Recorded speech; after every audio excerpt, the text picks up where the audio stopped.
Всем привет, ребята! Вот и подходит к концу 2020 год. Я лично этому безумно рада. И это значит, что настала пора подводить определенные итоги. И мы с вами в группе ВКонтакте решили, какой же EP достойно звания лучшего за 2020 год, а также выбрали лучший альбом. Несмотря на то, что 2020 год был достаточно тяжелым, музыканты порадовали нас огромным количеством действительно достойных работ. Если вы участвовали в голосовании в группе ВКонтакте, вы прекрасно знаете, что при отборе EP было всего 2 раунда. В первом раунде у нас были вот эти претенденты.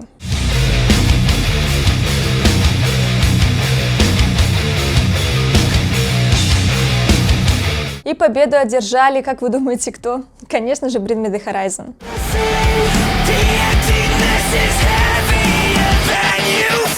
Но во втором раунде нас ждали вот эти претенденты.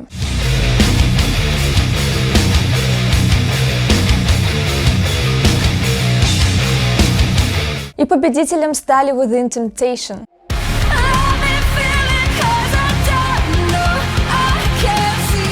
Ну и в такой небольшой финальной борьбе между EP победили, конечно же, Bring Me The Horizon. И здесь я соглашусь с вашим мнением, потому что Bring Me The Horizon действительно сделали крутую работу. Если что, у меня есть полный обзор их EP. Сейчас я просто повторю свои мысли кратко и скажу, что этот EP вдохнул новую жизнь Bring Me The Horizon, как по мне. И мне кажется, что какое-то время они очень долго были в поиске себя, в поиске достойного звука, в поиске новых фанатов. И эта EP показала, что они нашли то, что искали. В этом EP присутствует абсолютно все, как и бомбические, разрывные достаточно песни, которые радуют олдскульных фанатов, так и какие-то лирические, с прекрасными мелодиями треки, которые задевают струнки вашей души и заставляют вас рыдать, как, например, фит с Эмили. Поздравляем Bring Me The Horizon с победой, так скажем, и давайте приступим теперь к главной борьбе 2020 года, а именно лучший альбом. Всего было 8 раундов. Это были сложные 8 раундов. Я выбирала очень тщательно. Я невероятно сильно запарилась. Мои ребята в Телеграме прекрасно знают. Они видели этот список, как он выглядел.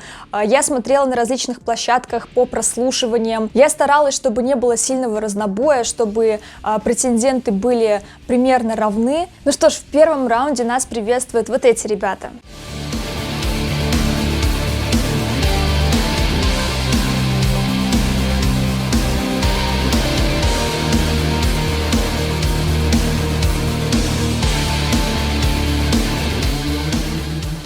И с невероятно большим отрывом победили Ghost Kid. Скажу вам так, не то чтобы это музыка, которая мне безумно нравится, но я думаю, что ребята действительно сделали классную работу и постарались, и я не удивлена, что вы проголосовали за них.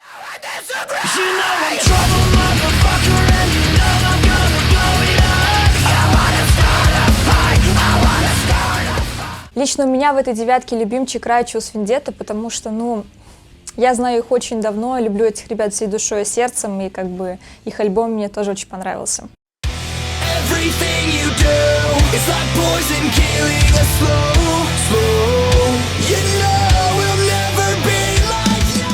А во втором раунде были вот такие претенденты.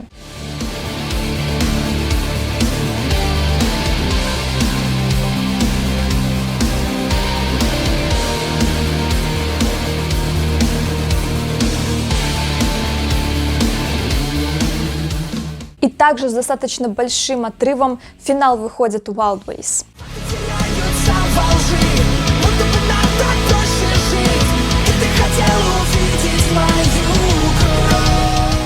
В этой девятке я могу выделить лишь только Me and That Man, потому что я безумно люблю Нергала, и то, что он делает, как он себя показал немножко с другой стороны, меня очень сильно впечатлило.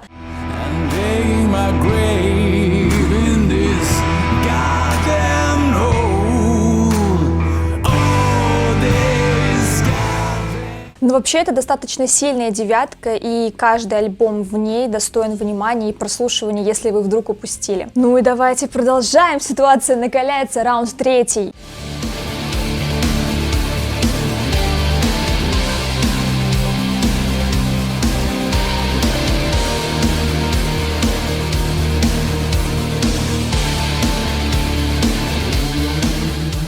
В этом раунде победили Bad Omens, но суть в том, что я немножко ступила и добавила делюкс-версию. Думаю, что многие ребята проголосовали, не осознавая, что этот альбом без делюкс изданий вышел в 2019 году, и поэтому я думаю, что будет правильно и достойно отдать победу все-таки действительно новому альбому, а не делюкс-версии. И второе место у нас занимали Code Orange, поэтому я без какого-либо замешательства отдаю им шанс выйти в финал, потому что эта работа, этот альбом, он невероятен, но об этом я скажу чуть позже.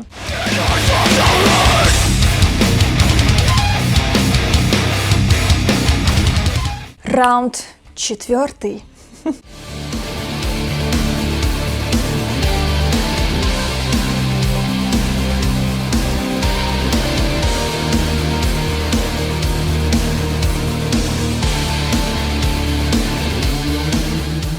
Очень сильно в этом раунде соревновались между собой Поппи и Эмьюр. Она сделала прикольную, интересную работу, которую ты слушаешь, и твой мозг не понимает, что происходит. И это безумно круто, потому что она вызывает достаточно противоречивые эмоции. Я скажу, что она хорошо постаралась, и несмотря на то, что альбом может быть и не совсем мой, он хорош. Ну а Эмьюр прекрасные, Эмьюр классные, и я рада, что они вышли в финал.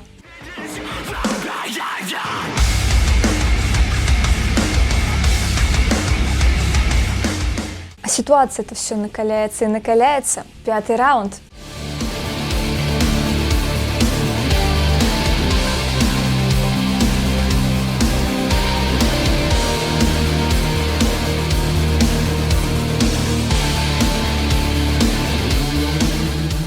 И с каждым разом голосовать становится все сложнее и сложнее, да, ребят? В этот раз победили Mushroom Head. Я отношусь к этой работе достаточно нейтрально, несмотря на то, что очень многие треки мне действительно понравились. Например, первые синглы, которые выходили с этого альбома, они мне очень зацепили.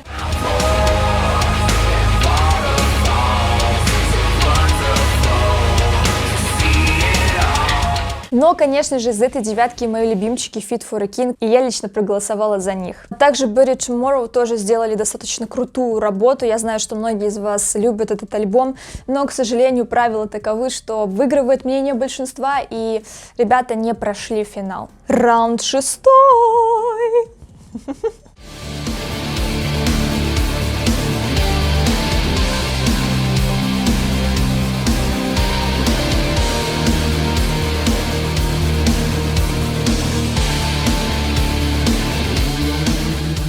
Если честно, в этом раунде я поставила достаточно уже сильных претендентов с большой конкуренцией, и я безумно удивилась и безумно обрадовалась тому, что In This Moment победили в этом раунде, потому что, честно, когда я их ставила в эту девятку, я понимала, что, наверное, фанатов в моем сообществе In This Moment не так много, и, наверное, многие даже этот альбом не заценили, и, скорее всего, In This Moment не выйдут в финал.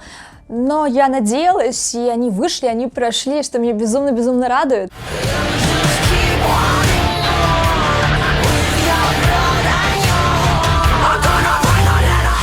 А вот уже теперь начинается битва настоящих титанов, раунд 7.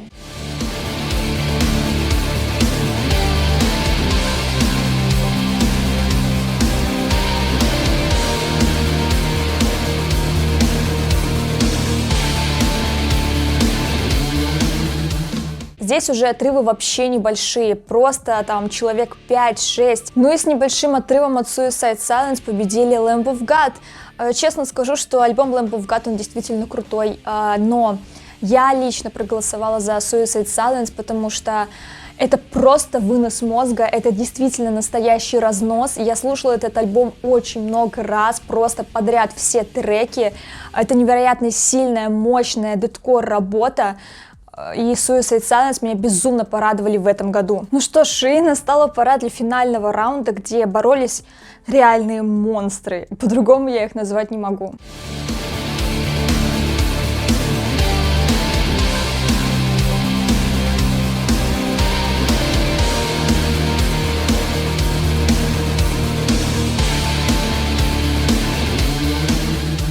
Лично мне в этой девятке было сложно определиться, но я для себя выделила один альбом, и это альбом Мэрилина Мэнсона. У Five Finger Death Punch тоже крутой очень альбом, и у Оззи Осборна крутой альбом. И вообще у всех в этой девятке вышли интересные, классные, достойные работы. Ваше мнение совпало в этом раунде с моим, и Мэрилин Мэнсон выходит в финал.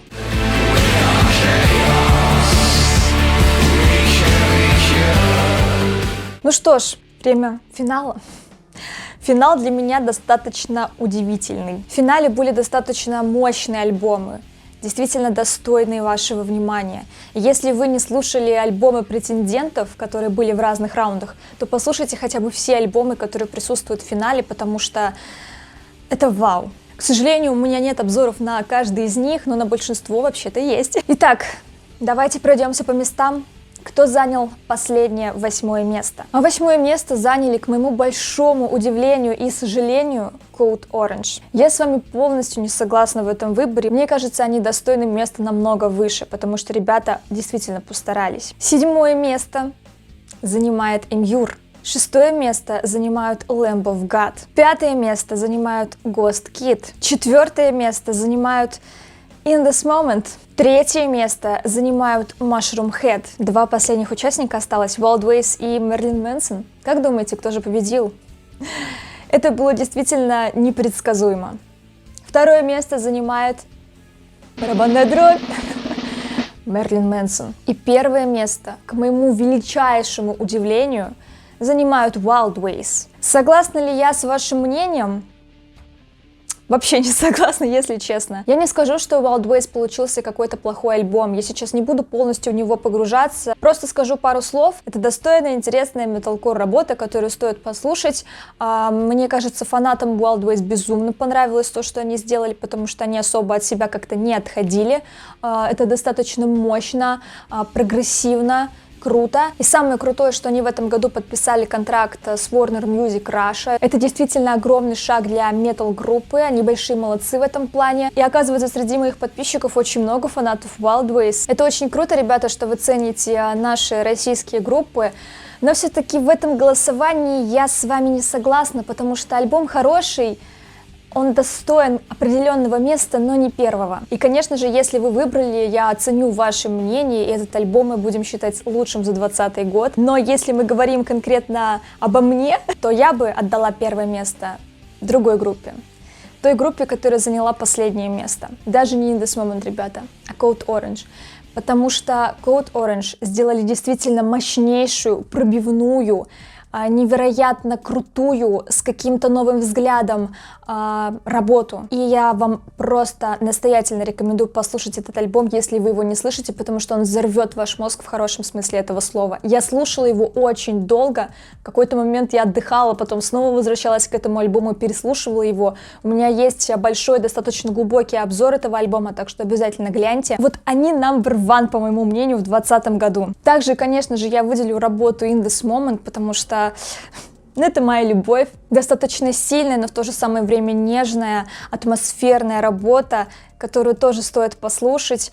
Это уже не те In This Moment, которые были в первых 3 альбомах, конечно же, это совсем другие, более зрелые, более интересные, впечатляющие In This Moment. И моя любовь просто с каждым годом только растет и растет. Ну и также среди финалистов я еще хочу выделить альбом Мерлина Мэнсона, у меня также есть обзор. Наш любимый с вами Мерлин Мэнсон действительно вырос, он не вытворяет уже таких сильных провокационных вещей, но он не становится менее интересным и эпатажным.